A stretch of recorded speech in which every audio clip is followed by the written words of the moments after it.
And what I'll do is I'll describe a DMT trip, and it's a composite of maybe 40 of these trips, and then you can see what you make of it. So this is, I'll just describe it. I'll be the graduate student, you be the guy with the clipboard. You're saying to me, so what happened? Okay, here's what happened. I took one takes. Most people can get off in about 3 to 4 hits. Now there's a trick to it. Hash smokers are greatly favored in this endeavor because you really need leather lungs for this. The great problem is that people will cough or not be able to hold it in.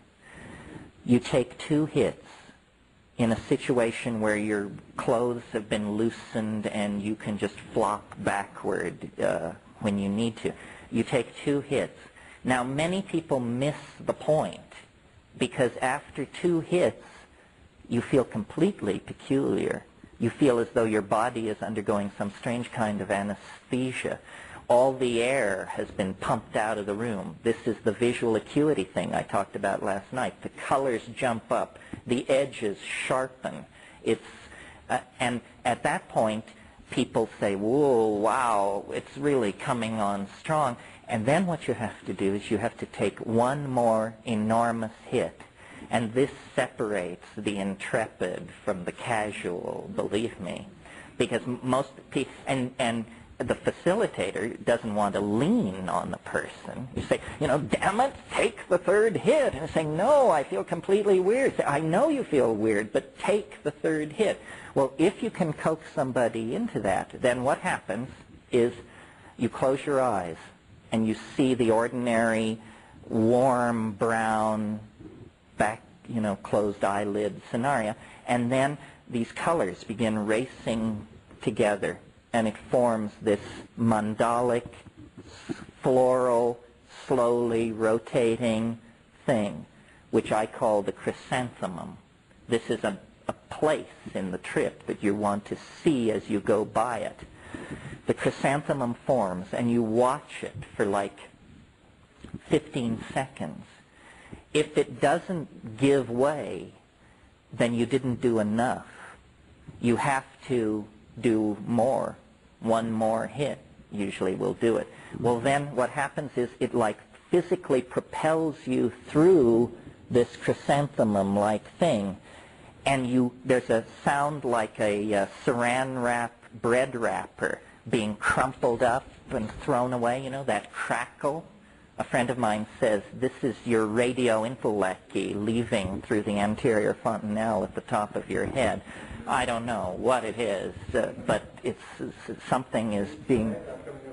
Yeah, right, that's what it is. And then there's this very defined sense of bursting through something, a membrane.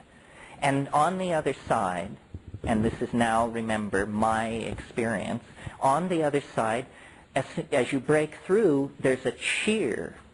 There's a whole bunch of entities waiting on the other side.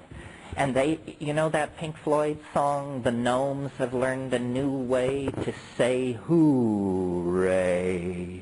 Well, it's that place. It's those gnomes. And you burst into this space, and they're saying, how wonderful that you're here. You come so rarely. We're so delighted to see you. And one of the things about DMT that's really puzzling is, in a sense, it doesn't affect your mind. In other words, you don't change. For instance, if you take ketamine, the first thing you notice, the very first thing you notice before the trip hits, is you notice that you no longer are anxious about having taken ketamine. You just sort of, anxiety leaves you. That means it's affecting your mind. It's doing something to the judgmental machinery. DMT doesn't lay a hand on the judgmental machinery. you break through into that space exactly who you were before breaking through. And the usual reaction of most people is something like, and you think, God, heartbeat, normal, pulse, normal, everything's normal, yeah, everything's normal, oh God. Because these things are there, and they're hammering at you, and they come forward. They're like jeweled, self-dribbling basketballs.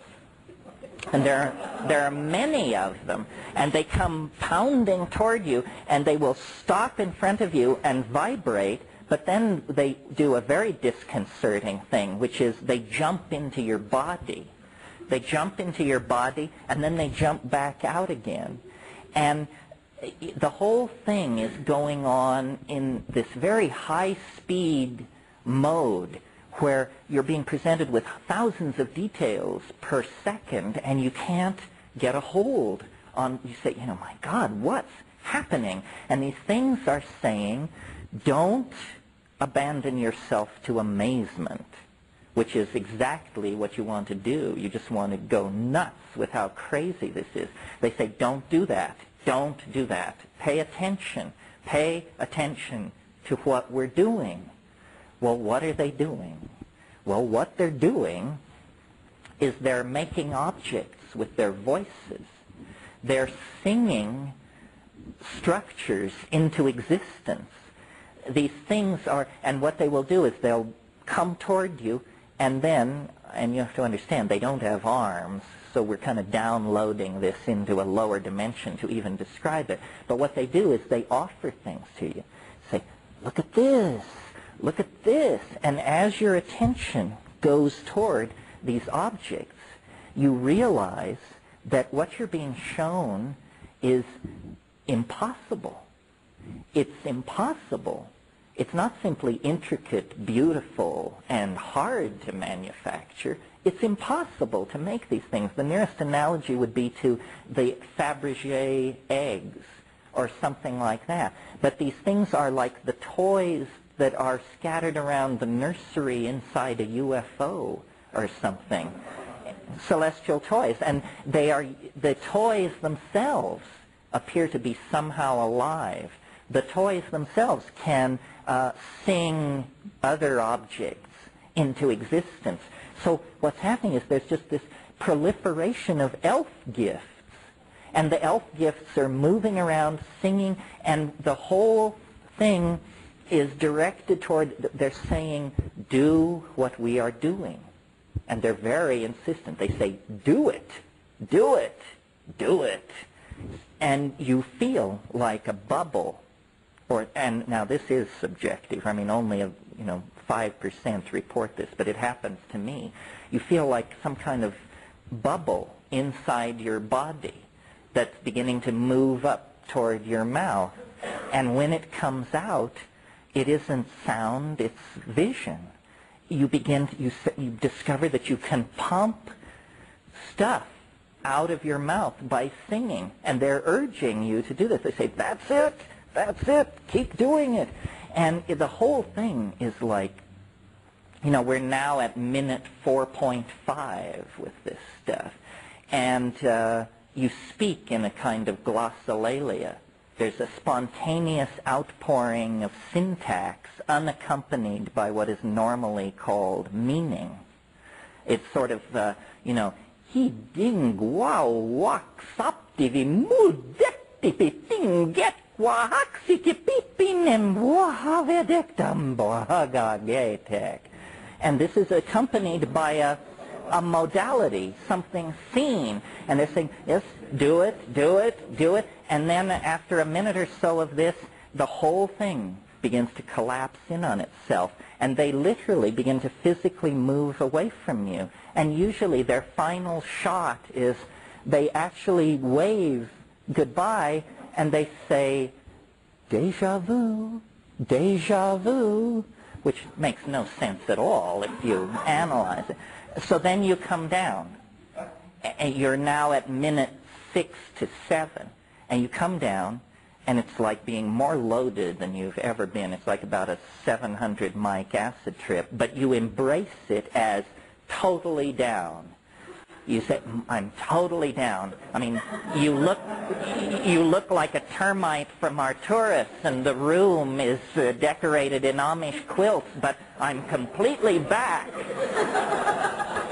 And then, over a minute or a minute and a half or so, the room just comes right back together, and 4 minutes after that, some people can give no account of it whatsoever. They just say, you know, I don't know. It was the weirdest thing that ever happened to me, and I can't remember it now.